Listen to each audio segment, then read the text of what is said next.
بسم اللہ الرحمن الرحیم۔ السلام علیکم ورحمۃ اللہ وبرکاتہ۔ چار چیزوں کو کبھی نہ مارنا، کیونکہ ان چار چیزوں کو مارنا منع ہے۔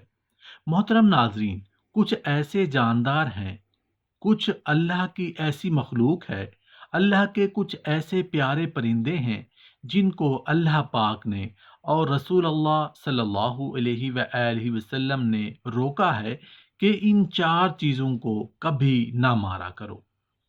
کیونکہ نہ مارا کرو اس لیے کہ ان چار قسم کی مخلوق میں ہمدردی کوٹ کوٹ کر بھری ہوئی ہے۔ رسول اللہ صلی اللہ علیہ وآلہ وسلم نے حکم دے دیا ہے کہ چار چیزوں کو کبھی نہیں مارنا چاہیے۔ شہد کی مکھی کو نہ مارا کرو۔ آج کتنے بادشاہ لوگ ہیں، انہوں نے شہد دینا ہوتا ہے، کہتے ہیں پہلے اس کو آگ لگاؤ۔ آپ ویسے بھی اتار سکتے ہیں، کوئی شہد اب نیا تو نہیں۔ یہ صحابہ کرام کے زمانے میں بھی تھا اور اس کے باقاعدہ احکامات تھے۔ شہد کی الگ سے زکوٰۃ بھی کرنی ہوتی ہے۔ حضرت عمر بن عبدالعزیز رحمۃ اللہ علیہ کی روایت ہے کہ اگر 10 مشکیزیں ہوں تو ایک مشکیزہ اس کی زکوٰۃ دینی پڑتی ہے۔ 10 مشکیزیں اگر آپ کے پاس شہد ہے تو آپ کو ایک مشکیزہ جو اس کی زکوٰۃ دینی پڑے گی۔ اس وقت بھی صحابہ اور اس سے پہلے بھی لوگ شہد کھاتے تھے۔ پہاڑوں کی چوٹیوں پر بھی ہوتا تھا اور درختوں پر بھی ہوتا تھا۔ اب کوئی نئی چیز تو نہیں آ گئی کہ جس کے بارے میں آپ یہ فیصلہ کر دیں کہ پہلے مکھیوں کو آگ لگائیں۔ ہمارے اندر احساس ختم ہو گیا ہے، جو مکھیوں کو مارنے کے متوالے ہو جاتے ہیں۔ پھر انسانوں کو بھی جلانے کے لیے ان کو بھی ہوش نہیں آتی۔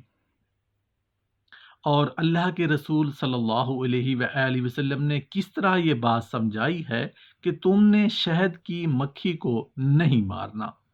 رسول اللہ صلی اللہ علیہ وآلہ وسلم نے حکم دے دیا ہے کہ تم نے چونٹی کو نہیں مارنا۔ یہ چھوٹی سی چونٹی یہ آپ کا کیا بگاڑتی ہے، لیکن اللہ نے اس میں بھی خیر خواہی رکھی ہے۔ یہ ٹوٹی ہوئی ٹانگ، یہ چھوٹی سی چونٹی کس طرح سلیمان علیہ السلام کا لشکر آ رہا ہے، اس کو جب نظر آیا ہے، خبر ہوئی ہے، اللہ ذوالجلال نے اس کا قصہ قرآن پاک میں پیش کر دیا۔ یہ ٹوٹی ٹانگ والی چونٹی جو ہے گھوم کے کس طرح اپنی قوم کو بچانے کی کوشش کر رہی ہے اور کہے جا رہی ہے، او چونٹیوں اپنے اپنے بلوں میں داخل ہو جاؤ، سلیمان اور اس کا لشکر کہیں تمہیں روند نہ دیں۔ کتنی بڑی خیر خواہی ہے۔ سلیمان علیہ السلام اس کی بات سن کر مسکرا دیے، کیونکہ اللہ تعالیٰ نے ان کو بہت ساری زبانیں سکھائی تھیں۔ رسول اللہ صلی اللہ علیہ وآلہ وسلم نے حکم دے دیا ہے کہ تم نے ہدہد کو نہیں مارنا۔ ہمارا شکار پورا ہی اس وقت ہوتا ہے جب ہدہد کو مارتے ہیں۔ اللہ تعالیٰ نے اس کو اتنی تیز نظر دی ہے کہ زمین کے نیچے پانی دیکھ لیتا ہے۔ سلیمان علیہ السلام کے ساتھ یہ ہدہد چلتا تھا اور جہاں پانی کی ضرورت ہوتی، یہاں پڑاؤ ڈالنا ہوتا تھا تو یہ بتا دیا کرتا کہ یہاں رک جاؤ۔ اور آپ سوچ سکتے ہیں کہ اس کے دماغ کو بھی آپ ذرا وزن کریں، کوئی پیرامیٹر ہونا چاہیے کہ اس کے دماغ کو چیک کیا جائے کہ اس کا وزن کتنا ہے۔ 8000 کلومیٹر اس نے پروان بھری۔ یہ پروان بھرنا، پرواز کرنا، کہاں یمن کہاں شام، 2000 کلومیٹر کا فاصلہ ہے۔ ایک مرتبہ گیا، یہ حدود دوسری مرتبہ آیا، پھر خط لے کے گیا، پھر واپس آیا، 8000 کلومیٹر اس نے سفر کیا۔ ہدہد پسند کیا نہیں آیا، آگے کی شکایت کیا کی؟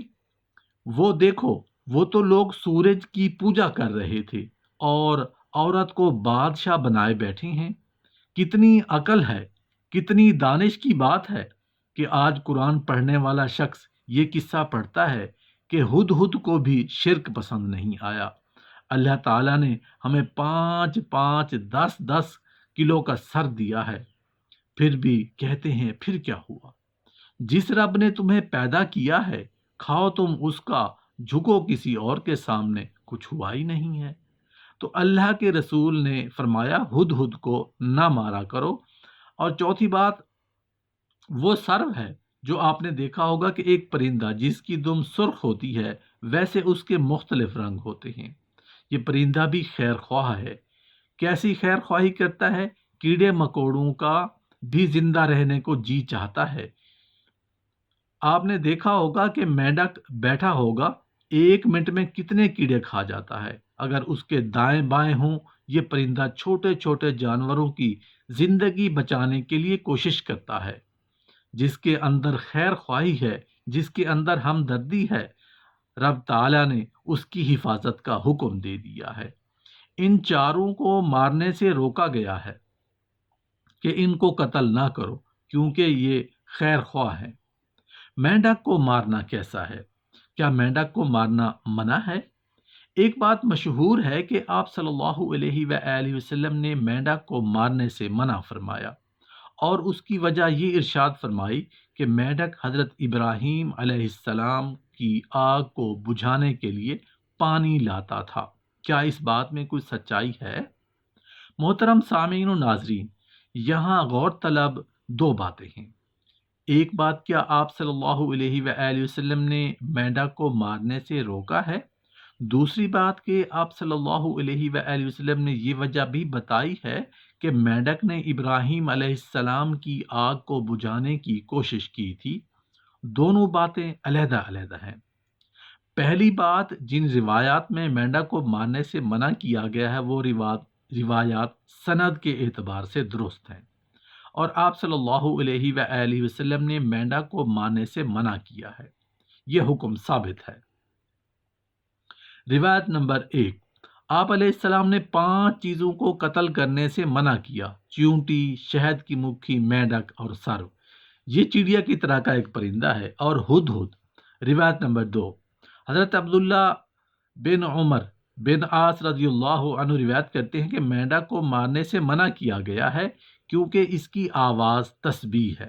روایت نمبر 3، ایک ماہر طبیب ڈاکٹر نے مینڈک کو دوا میں ڈالنے کے لیے آپ علیہ السلام سے اجازت چاہی، تو آپ صلی اللہ علیہ وآلہ وسلم نے مینڈک کو مارنے سے منع فرمایا۔